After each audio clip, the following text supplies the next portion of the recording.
నమస్తే, welcome to Suman TV. నేను మీ యామ్ని. ప్రస్తుతం మనతో ఉన్నారు ప్రముఖ ఆధ్యాత్మికవేత్త డాక్టర్ అనంతలక్ష్మి గారు ఉన్నారు. అమ్మతో మాట్లాడి మనకున్న సందేహాల గురించి అడిగి తెలుసుకుందాం. నమస్తే అమ్మా. నమస్తే అమ్మా. అమ్మ, ఇప్పుడు శ్రావణమాసంలో వచ్చే పంచమని నాగుల పంచమి అంటున్నారు, అదేవిధంగా గరుడ పంచమి అంటున్నారు. అసలు ఈ రెండు ఒకటేనా, లేకపోతే తేడా అంటూ ఉన్నాయా? తెలుగు వాళ్ళు సర్పాలను ఆరాధించటం మనం కార్తీక మాసంలో నాగుల చవితి నాడు చేస్తాం. ఉత్తర దేశంలోను ఇతర కొన్ని ప్రాంతాలు, తమిళ ప్రాంతం, ఒరిస్సా, వీళ్ళందరూ కూడా నాగుల చవితి నాడు కాక నాగ చతుర్థి అని చెప్పి ఈనాడే చేస్తారు. శ్రావణ శుద్ధ చతుర్థి తర్వాత కొంతమంది పంచమి నాడు చేసి నాగపంచమి అంటారు. కొంతమంది చవితి నాడు చేస్తారు, కొంతమంది పంచమి నాడు చేస్తారు. ఇది ముఖ్యంగా ఒరిస్సా ప్రాంతం, ఇటు పక్క అంతా కూడా తెలంగాణలో కూడా అంతే చేస్తారమ్మా. తెలంగాణలో కూడా ఈ రోజు ఇప్పుడు నాగుల పంచమి అదే చేస్తారు. తెలంగాణలో కూడా కార్తీక మాసంలో కూడా చేస్తారు నాగుల చవితి అని. ఇక్కడ నేను చెప్తున్నది అదే. ఈ ప్రాంతాలన్నిట్లోనూ చేస్తుంటే వాటి ప్రభావంలో ఇక్కడ ఉన్న వాళ్ళు కూడా చేస్తారు నాగపంచమి. అందులో ఎలా ఉంటుందంటే ఇది చవితి నెమ్మదిగా అసలు దాని ప్రసక్తే లేదు, పంచమి మాత్రం మిగిలింది. ఇది నాగపంచమి అని. ఈ నాగపంచమిని గరుడ పంచమి అని కూడా అంటారు. సాధారణంగా ఈ నాగపంచమి నాడు ఏం చేస్తారంటే ఇంటి ముందు సర్పాల బొమ్మలు ఇటు అటు ఇంటికి అటు ఇటు వేసే పద్ధతి ఒకటి ఉంది. కొంతమంది గరుత్మంతుడి బొమ్మలు వేసే పద్ధతి ఉంది. ఒక లోపల సర్పాలను వేసుకుని, ఏది ఏమన్నా ఇటు గరుత్మంతుడు అటు సర్పాలు రెండింటిని ఆరాధించే రోజు ఇది. చాలా చిత్రమైంది.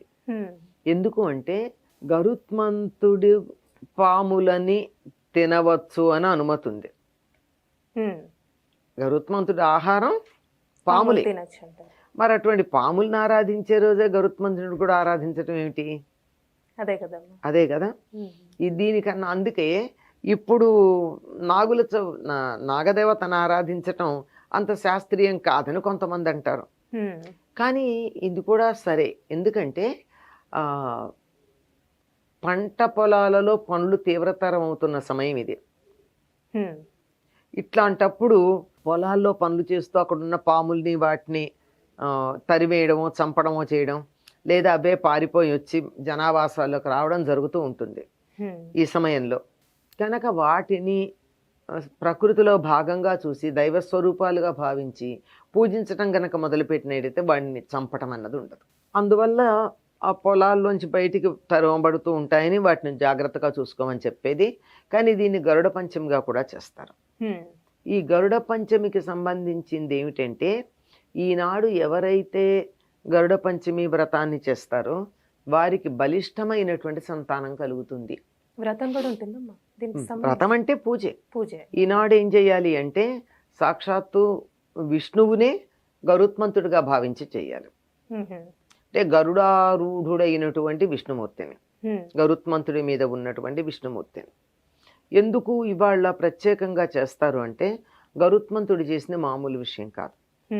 తల్లికి దాస్య విమోచనం చేశాడు. వినతా కద్రువలు పెట్టుకున్నటువంటి పోటీలో అన్యాయంగా కద్రువ గెలిచి, అన్యాయంగా గెలిచి నువ్వు నాకు బానిస కావాలని బానిస చేసుకుంటే దానికి తోడు కొడుకు ఇచ్చిన శాపం కూడా ఉంది, పెద్ద కొడుకు ఇచ్చిన శాపం. అందువల్ల ఆవిడ బానిసగా ఉంటే గరుత్మంతుడు కొంచెం ఊహ తెలిసిన తర్వాత నువ్వు బానిసగా ఎందుకున్నావు అని అడిగి, నువ్వని కదా మనం బానిసగా ఎందుకున్నావు అని అడిగి తెలుసుకుని సవతి తల్లి దగ్గరికి వెళ్ళి అడిగాడు, మాకు బానిసత్వం పోవాలంటే ఏం చెయ్యాలి అని. అమృతం తెచ్చియమని అడిగింది. తెచ్చిస్తా అన్నాడు. వెళ్ళాడు, గజకచ్చపాలం తిన్నాడు, బలం కావాలని చెప్పి మొత్తానికి వాలకిల్లిని రక్షించాడు. స్వర్గానికి వెళ్ళాడు. వెళ్ళి చాలా భద్రంగా దాచిపెట్టినటువంటి అమృత కలశాన్ని తలుపుల పగలగొట్టి లోపలికి వెళ్ళి తెచ్చాడు. కాపలా వాళ్ళందరినీ జయించి ఇంద్రుడు వెంటబడ్డాడు. మరి ఆయన కదా రక్షించాల్సింది.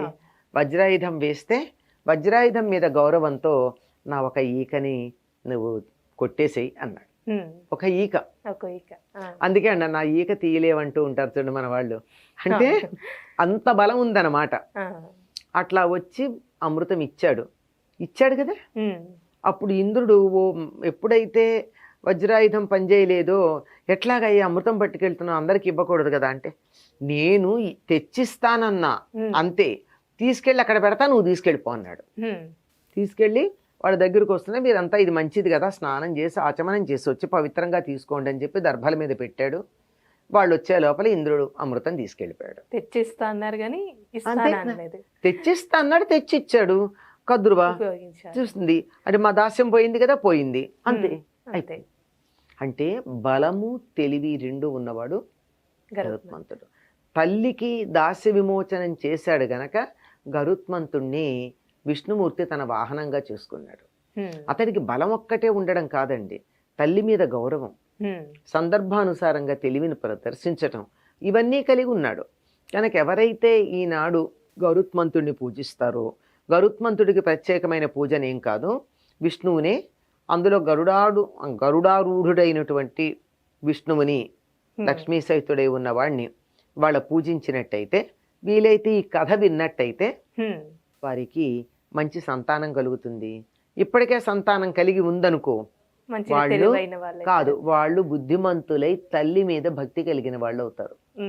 ఎంతమంది తెలివి ఉండొచ్చు, అన్నీ ఉంటాయి కానీ తల్లిదండ్రుల మీద గౌరవం ఉండదు కదండి.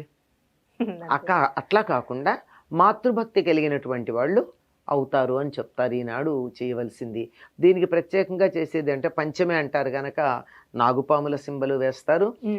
గరుడ పక్షిది కూడా పూర్వకాలం ఇప్పట్లాగా పెద్ద పెద్ద ప్యాలెస్లాగా ఉండేవి కాదు, అందరికీను చక్కగా నివాసయోగ్యంగా ఇళ్ళు ఉండేవి. ఇప్పుడు నివాసయోగ్యంగా ఉన్నాయంటే ఆలోచించాలి, ఎక్కడ కూర్చోవాలో తెలియదు కొన్ని ఇళ్ళకి వెడితే మనకి కదా.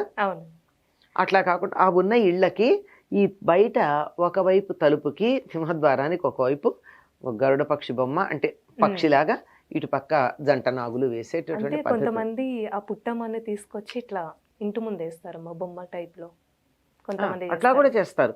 ఒక్కొక్కళ్ళు ఒక్కొక్క పద్ధతి, అన్ని చోట్ల అన్ని ఒకలా అని కాదు, ఒక్కొక్కళ్ళు ఒక్కొక్క ప్రాంతం.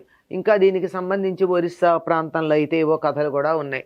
వాళ్ళకేదో వాళ్ళ అమ్మ పూజ చేయకపోతే దానికి శాపం వచ్చిందని, కుమార్తె వెళ్ళవన్నీ మళ్ళీ పూజ చేసినందువల్ల వాళ్ళంతా బతికారని, ఇలాంటి కథలన్నీ ఒరిస్సా ప్రాంతంలో వాళ్ళు చెప్తూ ఉంటారు.